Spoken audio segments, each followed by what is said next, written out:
আপনি কেন বারবার এমআর নিয়ে ভিডিও বানান? কেন এমআর নিয়ে এত প্রমোট করেন? আর কি কোনো জব নেই? অনেকে কমেন্ট করে, একদমই তাই।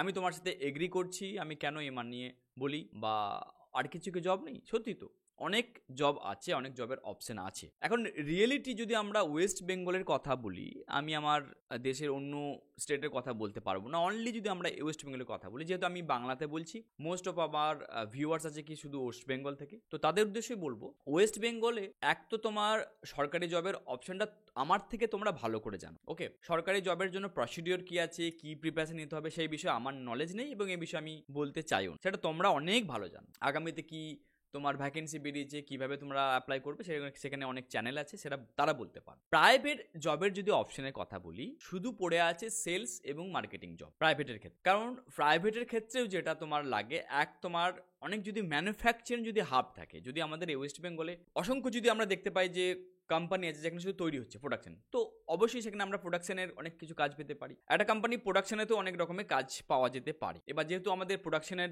ক্ষেত্রেও আমাদের বেঙ্গল অনেকটা পিছিয়ে, সেখানে আমাদের কোনো অপশন নেই, পড়ে আছে কি সেলস এবং মার্কেটিং। সেখানেও আমাদের সিলেক্টিভ হওয়ার অপশন হচ্ছে, মানে তোমার সেলস এবং মার্কেটিং এর একটা আমরা এমআর সম্বন্ধে জানি, দ্বিতীয় হচ্ছে তোমার ব্যাংকিংয়েও তোমরা এমনটা নয় যে তোমরা গ্র্যাজুয়েশন কমপ্লিট করেই তোমার ম্যানেজার পোস্টে পেয়ে যাবে।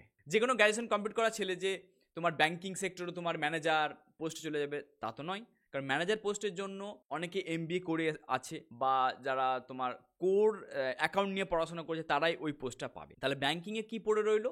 সেখানেও তোমার সেলস এবং মার্কেটিংয়ের কাজ। তোমাকে যেটা বলবে অ্যাকাউন্ট ওপেনিং করা, তোমার কোথাও ধরো কেউ লোন নিয়ে আছে, লোন রিকভারি করা, এই যে বিষয়গুলোর জন্য একটা করে পোস্ট বানিয়ে দেওয়া হয়েছে, এখানেই তোমার কাজ হবে। আবার যদি আমরা এমনও দেখি যে তোমার টেকনিক্যাল জায়গাতে, তোমার আইটি সেক্টরে দেখি, সেখানেও তোমার একটি কাজ হবে সাপোর্টিং জব। ধরো কোনো একটা আইটি কোম্পানি চালাচ্ছে, তাদের ধরো কেউ সার্ভিস নিয়েছে, তোমারও সেখানে কাজ কি হবে, ঘুরে ফিরে কোনো একটা ক্লায়েন্টের ইস্যু হচ্ছে, তো তোমাকে সেখানে সর্ট আউট করা, কমিউনিকেট করা, ইংলিশ, হিন্দি, বাংলা, যে ল্যাঙ্গুয়েজে বলবে প্রেফারেবল, সেখানে তোমাকে কথা বলতে হবে। ঘুরে ফিরে দেখো বেঙ্গলে পড়ে আছে সেলস এবং মার্কেটিং জবের অপশনটা বেশি পড়ে আছে। এবার এইখানে যদি আমরা কম্পেয়ার করি, এখানে যদি আমরা তুলনা করি, ব্যাংকিং সেক্টরে সেলস এবং মার্কেটিং, অটোমোবাইলের ক্ষেত্রে যদি আমরা সেলস এন্ড মার্কেটিং এর কথা বলি, আইটি কোম্পানি যদি আমরা সেলস এবং মার্কেটিং এর কথা বলি, ইভেন ইন্স্যুরেন্স কোম্পানি যে সেলস এবং মার্কেটিং, মানে তোমার ইন্স্যুরেন্স কোম্পানিগুলোও কি করছে যে আমরা সেলস এবং মার্কেটিং এর ছেলে রাখবো যারা ক্লায়েন্ট তুলবে, কথা বলে কাস্টমার লিড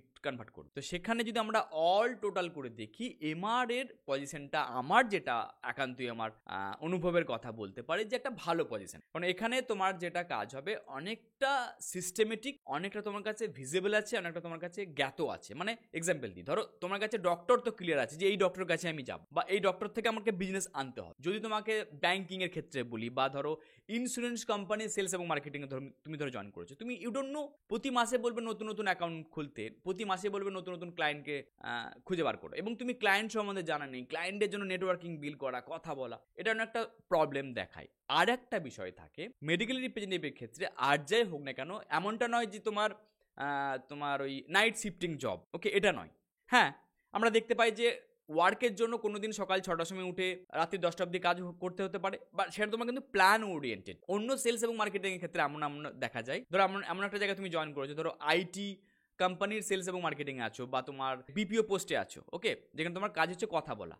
ইভেন তোমাকে বলতে পারে যে নাইট শিফটিং করতে বলতে পারে, যে সন্ধ্যা 8টা থেকে সকাল 10টা অবধি তোমাকে চুপচাপ বসে থাকতে হবে, ল্যাপটপ এবং তোমার মেশিন। তো এটা একটা খুব বিরক্তিকর ব্যাপার থাকে। তো সব কিছু যদি আমরা টোটাল করে যেটা আমার মনে হয় সেলস এবং মার্কেটিং এর জন্য, স্পেশালি যারা বলবে যে আমরা অনলি গ্র্যাজুয়েশন করেছি, আমার কোনো আদার স্কিল নেই, আমি খুব একটা ব্রিলিয়ান্ট স্টুডেন্ট ছিলাম না, আমি একজন অ্যাভারেজ স্টুডেন্ট ছিলাম, আমার ফ্যামিলি ব্যাকগ্রাউন্ড সাপোর্ট লাগবে, কয়েকটা জিনিস আমার জানা আছে, আমি বাইক চালাতে পারি, আমি একটু ঘুরতেও পারবো, কোনো অসুবিধা নেই, সেই ক্ষেত্রে তুলনা করলে আমরা এমআরকে ফার্স্ট প্রেফারেন্স দিতে পারি। তুমি বলতে পারো যে আমি এটা করতে চাই না, আরও তো অন্য অপশন আছে, আমি যেতে চাই, ডেফিনেটলি ইউ ক্যান। আর এটাও তোমরা হয়তো অনেকে প্রশ্ন করতে পারো যে গ্রোথের যে অপশনটা বলেন আপনি, কথায় কথায় এখানে গ্রোথ আছে, এই আছে, সেই আছে, আদার্স জায়গাতে কি গ্রোথ নেই? অবশ্যই আছে, সব জায়গাতেই তুমি কিন্তু গ্রোথের অপশন পাবে। তবে প্রাইভেট সেক্টর মানে এতটুকু জেনে রাখ, 10টি টাকা দিলে তোমার কাছে 100টি টাকা বুঝে নেবে, এটা তোমাকে কিন্তু অ্যাকসেপ্ট করতে হবে।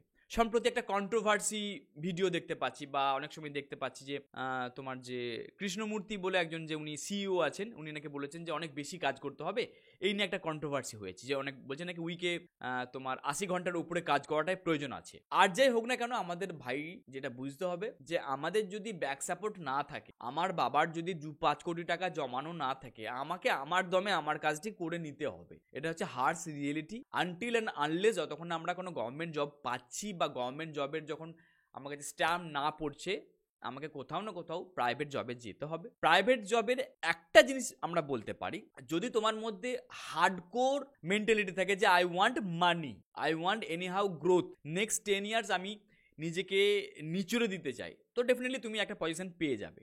ওকে, হ্যাঁ, তোমার পার্সোনাল লাইফ কী হবে, পার্সোনাল লাইফ যে খুব ভালো হবে সেটাও আমি গ্যারান্টি দিচ্ছি না, সেটাও আমরা বলবো না। অবশ্যই পার্সোনাল লাইফে এফেক্ট করে, ওকে, কারণ এখানে ওয়ার্ক ব্যাপারটাই অনেকটা বেশি। আলটিমেট তোমার প্রফেশনাল কাজটার ভিত্তিতেই তোমাকে পে করা হবে। তো যাদের মধ্যে কনফিউশন আছে যে আপনি কেন শুধু এমআরকে নিয়ে এত বেশি বলেন, আশা করি তাদেরকে এই ভিডিওটা শর্ট আউট করতে পেরেছি। হার্স রিয়েলিটিটা জেনে রাখো ভাই, পরিস্থিতি সত্যি কথা বলতে খুবই খারাপ। যেখানেই যাও না কেন, যে কাজটি করো না কেন, ডিফিকাল্টিস আছে এবং ডিফিকাল্টিকে তোমাকে অ্যাকসেপ্ট করতে হবে। এমনটা কতক্ষণই হতে পারে না যে তোমার প্যাশন জব বা তোমার খুব ভালো লাগা জবকে তুমি পাবে এবং সেটা নিয়ে তুমি হ্যাপি থাকবে, এটা নয়। ওয়ার্ক কালচার মানেই জানবে যে তোমাকে একটা প্রেশারকে তোমাকে ঝেলতে হবে, ওকে, এবং তার মধ্যে তুমি কতটা বেশি ব্যালেন্স করতে পারছো এটা তোমাকে জানতে হবে এবং ডে ওয়ান থেকে এটা তোমাকে মেন্টালি স্ট্রং হয়ে আসতে হবে। তা তুমি যে কোনো প্রাইভেট সেক্টরেই যাও না কেন, আমি অন্তর থেকে চাই যে তোমরা তোমাদের ভালো লাগা চাকরিটাই করো। তোমার যেখানে বেস্ট মনে হচ্ছে যে আমি আমাকে নিজেকে গ্রোথ দেখতে পাবো, সেখানেই আমরা জয়েন করতে চাই। Best of luck all of you. Ultimate দিনের শেষে তুমি যখন নিজেকে বলবে যে আমি হ্যাপি আছি, আমি যাই কিছু করছি, আমি আমার লাইফে নিজেকে গ্রোথ দেখতে পাচ্ছি, এটাই তো আলটিমেট আমাদের চাওয়া, তাই না? পরের ভিডিওতে আবার দেখা হবে। Thank you very much.